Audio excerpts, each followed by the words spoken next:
واقعی سے محترم مولانا حافظ عمر عباسی صاحب، انہوں نے روحانی علاج طلب کیا ہے کہ کسی کے دانت میں درد ہو جائے تو وہ کیا کرے۔ تو سماعت فرمائیے، دانت کے روحانی علاج جو ہیں وہ یہ ہے کہ ایک تو یہ ہے کہ سورہ یاسین کی آیت ہے سلام قولا من رب الرحیم، یہ آیت مبارکہ پڑھ کر اپنے شہادت کی انگلی پر پھونک لگائیے اور یہی انگلی جو ہے وہ جس دانت میں درد ہے اس پر پھیر لیجئے۔ 3-4 دفعہ ایسا عمل کرنے سے انشاءاللہ دانت کا درد جاتا رہے گا۔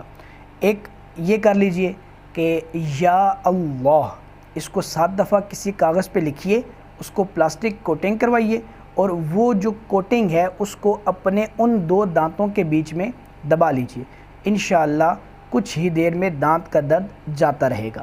اور تیسرا علاج اور بہت ہی خوبصورت علاج ہے، وہ کیا ہے؟ وہ یہ ہے کہ ہمیشہ اپنی عادت بنا لیجئے کہ آپ جو ہے وہ عشاء کے جب وطر پڑھیں تو ان میں یہ 3 صورتیں پڑھیے، اذا جاء نصر اللہ، تبت یدا ابی، اور اس کے بعد سورہ اخلاص قل هو اللہ احد۔ یہ 3 صورتیں بالترتیب وطروں میں ہر روز عشاء کی نماز میں پڑھنے سے اعلیٰ حضرت فرماتے ہیں کہ انشاءاللہ ایسے شخص کے دانت کبھی نہ دکھیں گے۔ اللہ تمام مریضوں کو شفا عطا فرمائے، آمین بجاہ نبی صلی اللہ علیہ وسلم۔